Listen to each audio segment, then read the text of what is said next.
আমি সত্যি কথা বলছি, এটা অর্গানিক্যালি আমার কাছে প্রথম আসে। এটা এসেছে হচ্ছে আমি বম্বেতে একটি অল্প বয়সী একটি চিত্রনাট্যকার, ছেলেটি আসামের ছেলে, অরিজিনালি বম্বেতে থাকে। ওর সঙ্গে আমার এক জায়গায় দেখা হয়। ও তখন আমাকে বলে যেরকম আমার কাছে স্ক্রিপ্ট আছে, আপনি একবার শুনবেন? তো আমি বলি হ্যাঁ শুনতে পারি। তখন ও আমাকে এই একটি দম্পতি তাদের 50তম বিবাহ বার্ষিকী রাতের একটি গল্প শোনায়। গল্প এবং পূর্ণাঙ্গ একটি স্ক্রিপ্ট শোনায়, হিন্দিতে অবশ্যই। আমি ওকে বলি যে এটা আমি নিচ্ছি, বলে আমি এটা নিয়ে রাখি ওর কাছ থেকে, কারণ আমার মনে হয়েছিল যে এখান থেকে এটা খুব সুন্দর ছবি হতে পারে। তারপর যখন এই ছবিটি এসবিএফ এবং হইচই স্টুডিও যখন করার সিদ্ধান্ত নেয়, তখন আমরা রিনাদি এবং অঞ্জনদাকে অ্যাপ্রোচ করি।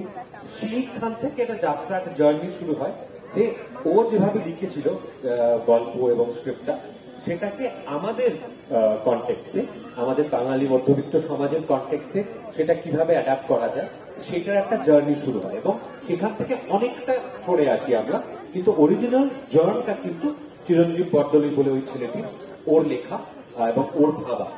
এবার সেটা আমরা যখন সেটা নিয়ে কাজ করা শুরু করি এনাদের দুজনের সাহায্যে, তখন এটা অনেকটা দূর চলে আসে ওটা থেকে। এর মধ্যে আরো এমন অনেক ঘটনা আছে যেটা আমরা দেখবো যে ছবিটা, তার মধ্যে যেগুলো ওর চিত্রনাট্যে ছিলই না কোনোভাবেই।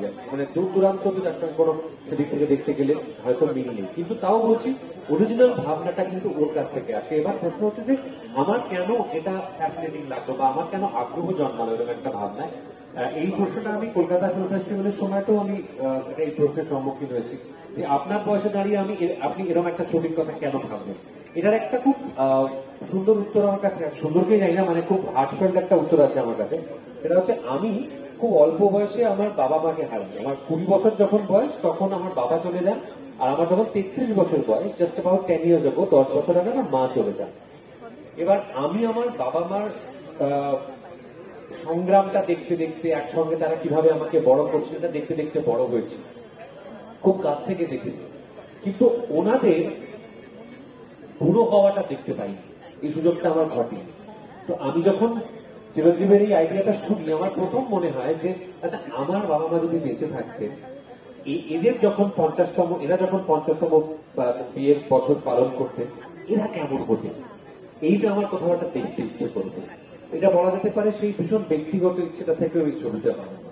এটাও একটা উত্তর নিঃসন্দেহে আর কি। একদম আমার মনে হয় এই ব্যক্তিগত ইচ্ছেগুলোও কিন্তু খুব গুরুত্বপূর্ণ হয় একটা ছবি বানানোর ক্ষেত্রে, একটা গানের সুর বানানোর মতোই, অনেকটা, বা একটা কবিতা লিখতে যাওয়ার মতোই।